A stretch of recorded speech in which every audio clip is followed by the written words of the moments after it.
It is exactly 8 p.m. on our studio clock, and its news are on Spectrum Television. Making news tonight, February 27, 2023.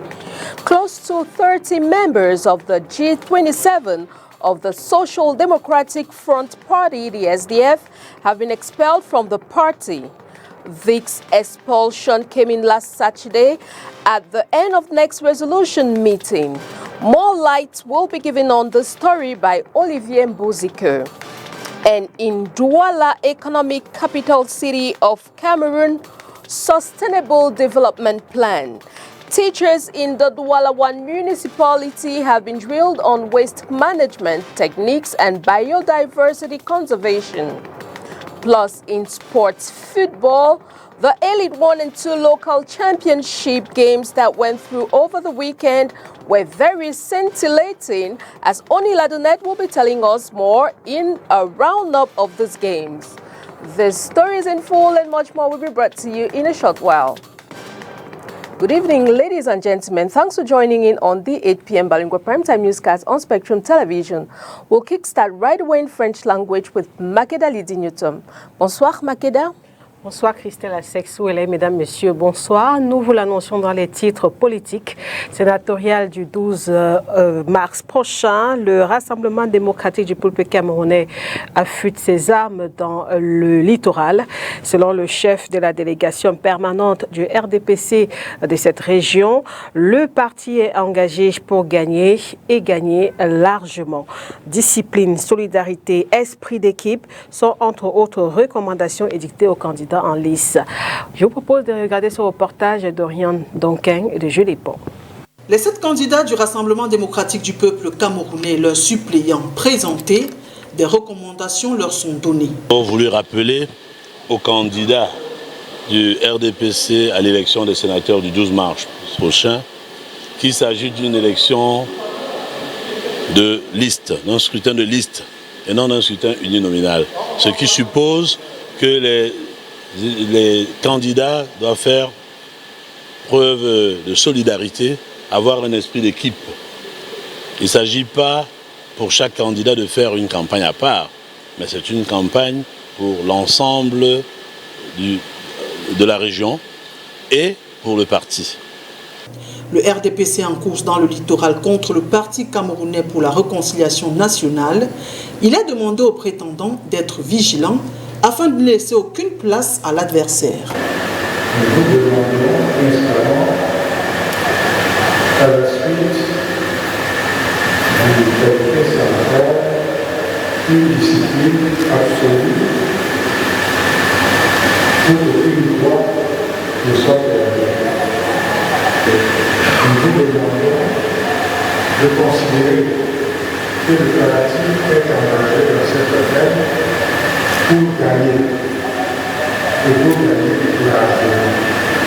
Pour cela, l'expertise des élus des précédentes élections pourrait être mise à contribution. Je vais spécialement mettre la majorité à partir des listes de leurs conseillers qui tiennent la main pour que les conseillers qui les ont élus soient également mobilisés pour l'élection qui arrive. Il y avait même des conseillers régionaux qui devront faire preuve de la même discipline pour garantir aux candidats du parti le maximum de voix. Et c'est confiant que chacun retourne à sa base pour des opérations de charme qui s'achèveront au soir du 11 mars. Il n'y a aucun problème à Sanaga Maritime. Sanaga Maritime aura 100%. Parole de Madame Chouès, membre du bureau politique, ancien député, sénateur. Au Sénat, je mettrai beaucoup plus l'accent sur le rayonnement, au rayonnement de la région du littoral, qui est ma région. J'amènerai aussi mes collègues sénateurs pour que ensemble, et les suppliants, pour que ensemble nous puissions parler le même langage, défendre les mêmes intérêts pour atteindre nos objectifs. La campagne pour les élections sénatoriales qui auront lieu le 12 mars prochain a été lancée ce 27 février. C'est à la maison du parti de Bonanjo ici à Douala que le chef de la délégation permanente du RDPC pour le littoral a rassemblé ses compères. 10 formations politiques sont en lice pour cette élection. Politique toujours, cette fois au sein du parti de l'opposition SDF. Une trentaine de membres du G27 viennent d'être exclus du parti. C'est à l'issue de la session du NEC tenue samedi dernier que cette résolution a été prise. Les mis en cause s'indignent alors que du côté du NEC, l'on estime que c'est la conséquence d'une indiscipline. Regard croisé des protagonistes de cette crise au sein du Social Democratic Front. C'est dans ce reportage d'Olivier Bouziqueux à Yaoundé. Jean-Michel Ninche, Parfum Voum et les autres cadres du G27 sont exclus du SDF. Le NEC qui s'est tenu ce week-end estime que c'est la conséquence d'une indiscipline. On a constaté leur auto-exclusion sur la base de leurs agissements ces dernières années, ces derniers mois aussi. Donc on a constaté que depuis plusieurs mois, ces militants posent des actions qui sont des actes anti-parti. La goutte d'eau qui est venue faire déborder le vase et qu'ils ont décidé d'intenter, n'est-ce pas, d'assigner en justice le président national du parti et la secrétaire générale du parti. Les mises en cause pensent être dans leurs droits et dénoncent une violation répétitive des statuts du parti. Ils ont pris une décision qui viole les statuts du parti. On ne peut pas appliquer le 8.2 à 34 cadres du parti sans que soi-même on ne soit dans ce 8.2. Et ça confirme enfin tout ce qu'il y a tout autour des manigances statutaires et réglementaires. Nous allons battre en brèche toute cette décision qui tende à faire du parti un parti de dictature. Quid de l'avenir du SDF après l'exclusion de ces grosses pointures? Nul n'est indispensable et dès lors où vous faites preuve d'indiscipline, vous devez être sanctionné et vous devez être remplacé par ceux-là qui sont en attente depuis longtemps de faire valoir aussi leurs compétences. Le parti est en train de faire sa mue. Nous allons partir donc de la base, reconstruire notre formation, notre famille politique et arriver jusqu'au sommet. Et un nouveau leadership sera mis sur pied. Et nous avons la ferme conviction que ce nouveau leadership nous conduira vers de nouvelles victoires. Nous allons poursuivre le schéma que nous avons enclenché depuis quelque temps, celui de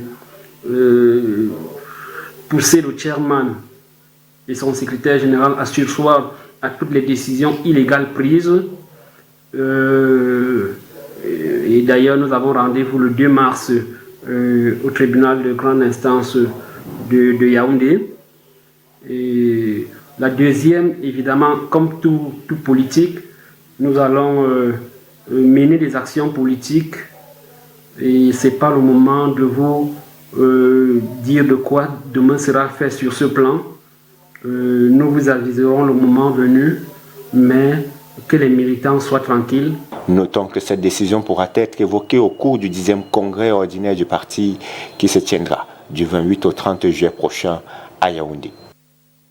Fight against corruption. The Minister of Higher Education has installed members of the anti-corruption unit within his ministerial department today in Yaoundé. Jacques Famdongo has given them their roadmap. Let's take a listen. We are so grateful for this appointment by the State Minister for Higher Education, for me and all the members of the unit of fight against corruption in the higher education system. We have a strategic mission. It is the one who consists to fight this epidemic problem that we have in all the sector of the state. And for us, it is an honor. We will do our best to give a good answer to this mission.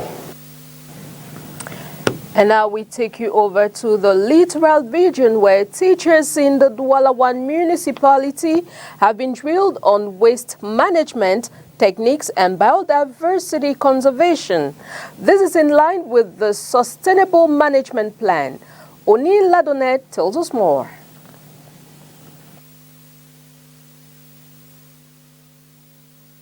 As the nation drives towards emergence, it is imperative for children to be versed with sustainable development strategies. In order for this knowledge to reach students, teachers in the Douala municipality have been drilled on waste management and biodiversity conservation techniques. Nous ne voulons pas rater le train du développement durable. Pendant un certain moment, on a hésité, mais aujourd'hui, we don't want to miss the sustainable development train. We've hesitated for a while now, but today, with the help of some of our partners, we have decided to accelerate the propagation of this idea. That's why we spoke to some schools, amongst which is Lycée Jos. C'est ainsi que, de concert avec un certain nombre d'établissements, dont le Lycée Jos. This will be an annual program centered around schools in the Douala municipality. L'idée, c'est d'avoir effectivement un réseau d'écoles durables. Il y aura un label école durable. The idea is to have a network of sustainable schools with the label Sustainable Schools of the Council. We will organize capacity building workshops with teachers and also follow them up with experiments in schools, class, and with students on real-life questions pertaining to sustainable development. This year, the focus is on waste management and compost production. L'accent est mis sur le tri des déchets et la production du compost. Lycée Jos hosted these educators who have now acquired the right knowledge to transmit to students. Aujourd'hui, par exemple, je peux améliorer ce que je faisais déjà, à savoir que today I will better the debt collection exercise that I usually do with my students. I will ask a particular group to collect paper waste, while others will collect plastics, and others organic. If these trainings are regularly implemented, we can change a lot of things. Other schools are called upon to follow suit. Masumbu, dans le département du Nkam, aura bientôt son chef installé officiellement. Après 58 ans de vacances, le ministre de l'administration territoriale vient de réhabiliter le nouveau chef. Ce dernier déplore notamment la spoliation des terres du domaine royal, comme vous allez l'écouter dans ce reportage d'Oriane Donkeng et de Nono Foutui. 58 ans sans chef et donc garant de la tradition de la localité, Massoubou, dans le département du Nkam, voit ses terres lui échapper progressivement. Ceux qui viennent d'ailleurs, avec ce vide juridique, empiètent, par exemple, l'espace royal. L'appropriation illicite des terres du royaume. En sortant de titres fonciers. En sortant des titres fonciers frauduleux. Sans savoir de quel moyen c'est venu. Ici, nous avons par exemple devant, là où vous êtes, il y a 9 tombes. Quelqu'un, si vous voulez, je vous donne son nom, il a eu un titre foncier ici en 2016. Or, c'est l'espace royal. Cette chefferie vient d'être réhabilitée par un acte du ministère de l'administration territoriale datant de janvier 2022. Le chef supérieur est décédé depuis 1965, il y a vacances de commandement traditionnel depuis 58 ans. La réhabilitation, c'est qu'il y a eu un vide juridique et les 58 ans passés créent beaucoup de torts aux ayants droit. Il y a une démographie galopante qui ne maîtrise même pas l'histoire de la localité, ni même les limites entre le département du Nkam et le département du Vouri. Une reconnaissance administrative qui arrive longtemps après la traditionnelle. Ça me revient par rapport aux us et coutumes, ce n'est pas moi qui veux. Je vous dis que mon père a été diligenté depuis 1950, avant ma naissance, que j'allais naître pour venir prendre le trône. C'est un problème des us et coutumes. Ce n'est pas de ma volonté personnelle. Et ce n'est même pas de la volonté de mon défunt père, puisqu'on lui a imposé comme ça. Et il y a des patriarches qui le suivaient et lui demandaient que c'est telle femme qui va enfanter cet enfant. C'est comme ça que tu vas faire, c'est comme ça, c'est comme ça, c'est comme ça. Sa Majesté Mathias Nguilé, qui a été présenté aux populations, sera officiellement installé ultérieurement. présent, la page santé de ce journal du mois de novembre au mois de mars. Voilà des périodes de l'année où le vent sec transporte des poussières porteuses de nombreuses maladies comme le rhume ou encore la toux. Dans le reportage d'Inès Pangan que vous allez écouter dans un instant, le docteur Eric Tamanjon donne justement quelques conseils à suivre en cette saison sèche. D'une saison à une autre, de nouvelles pathologies et partant de nouvelles habitudes. Les mois de novembre à mars sont des périodes de l'année où le vent sec transporte des poussières porteuses de nombreuses maladies. Nous allons constater qu'il y a une augmentation du nombre de cas de rhume, des cas de pneumonie, de cas de personnes qui toussent. Et ça ouvre aussi la voie à certaines maladies allergiques, puisque nous avons des particules de poussière dans l'air. Les asthmatiques vont connaître une augmentation et une aggravation de leurs conditions, ainsi que les malades qui souffrent de la drépanocytose. La saison sèche qui appelle à un nouveau mode de vie qui peut se résumer par le mot hydratation, boire beaucoup d'eau et se laver constamment. Essentiellement en se lavant beaucoup plus fréquemment, en utilisant des huiles qui vont protéger la peau contre la sécheresse. Pour ceux qui ont les climatiseurs, les utiliser, mais pour ceux qui n'en ont pas, quand il fait particulièrement chaud et il y a la sécheresse, de mettre peut-être les bassins d'eau dans la chambre pour améliorer l'humidité. Les pieds, les lèvres et les yeux ne doivent pas être négligés. Cela passe par l'application de produits hydratants et de port de lunettes de soleil pour éviter les irritations des yeux. National Institute of Statistics on Cameroon's most expensive cities. The increase in the price of fuel as well as other basic commodities has affected the inflation percentages in some cities in Cameroon. Josephine Binzi expatiates more on these statistics based on reports from the National Institute for Statistics. 10 cities in Cameroon have been hard hit by inflation, with Ngaoundéré on the leading line. The capital of the Adamawa region has experienced a 7.4% of inflation, slightly higher than the country's inflation percentage at 6.3%. A year ago, Ngaoundéré had an inflation rate of 1%. Conversely, Garoua in the North region is a region which has recorded the lowest inflation, which is more than 5.7% in 2021.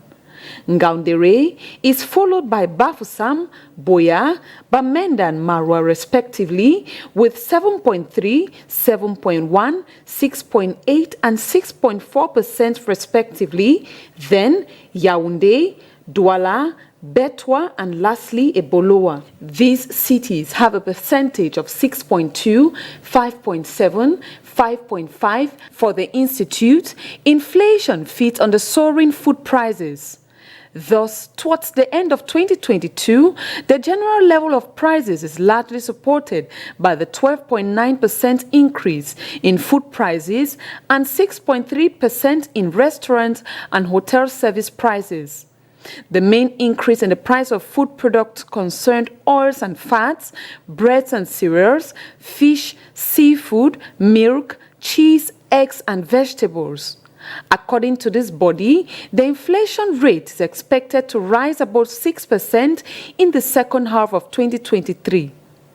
The inflation outlook is influenced by the tingling of the financial conditions in most regions in the conflict between Ukraine and Russia, the persistent effects of the COVID-19 pandemic, the depreciation of the CFA against dollar, the readjustment of fuel prices at the pump, and the new tax provision of the 2023 finance law as analyzed by the National Institute for Statistics. L'actualité hors de nos frontières, le Nigeria est suspendu à l'annonce des résultats de la présidentielle. Au Soudan, la faim et la hausse du nombre de déplacés inquiètent l'ONU. En Algérie, le président a reçu les ex-rebelles maliens, signataires de l'accord de paix de 2015. En attendant la tournée en Afrique du président français Emmanuel Macron, annoncée dès ce mercredi, voici le résumé de l'actualité africaine de ce lundi avec notre chaîne partenaire La Voix de l'Amérique. Le Nigeria retient son souffle.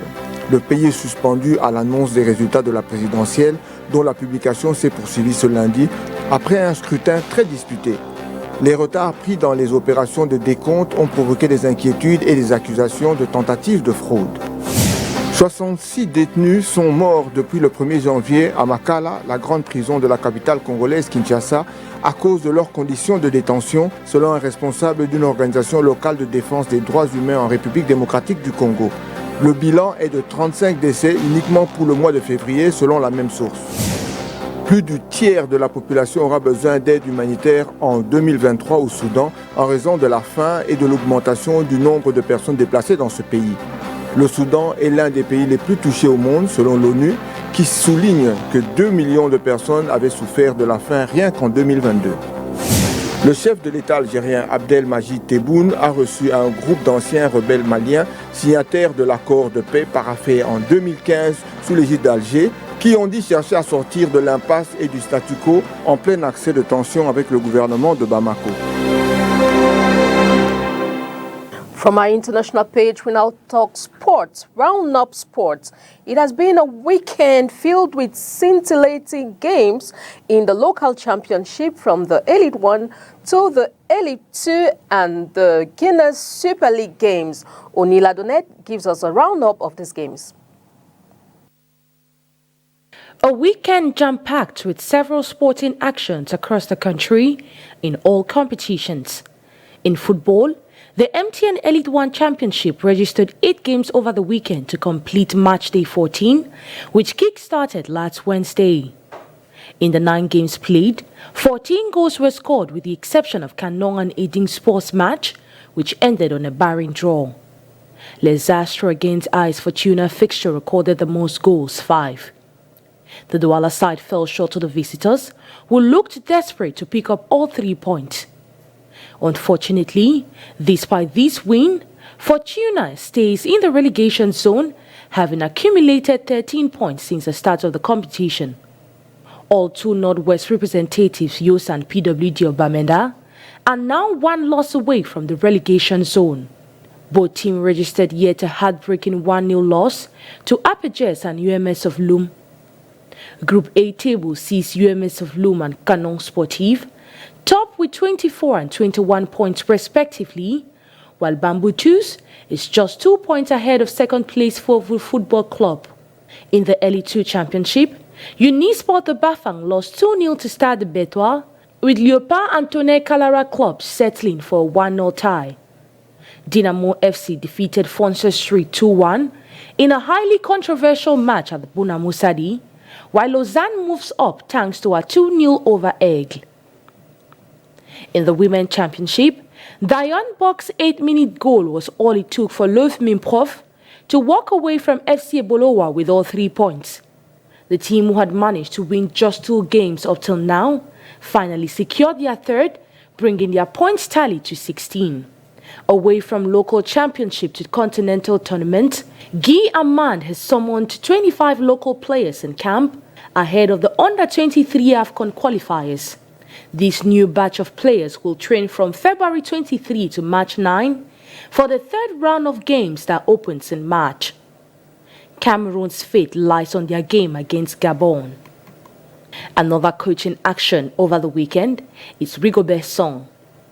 The head coach of the Cameroon national team caught up with League One players over the weekend in his European tour ahead of the 2023 AFCON qualifiers. While others prepare for the tournament, other team selections close theirs.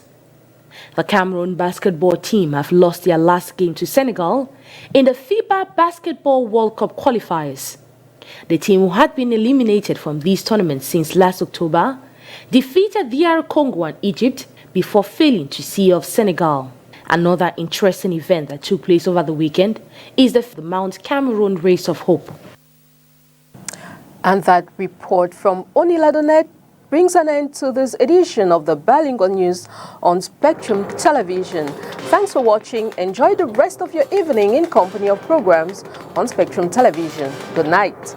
Good night, Makeda Lidinyotom. Good night, Christelle Asexouele. Mesdames, Messieurs, merci de votre attention. Rendez-vous demain, s'il plaît à Dieu, pour une autre édition du Journal Bilingue. Au revoir.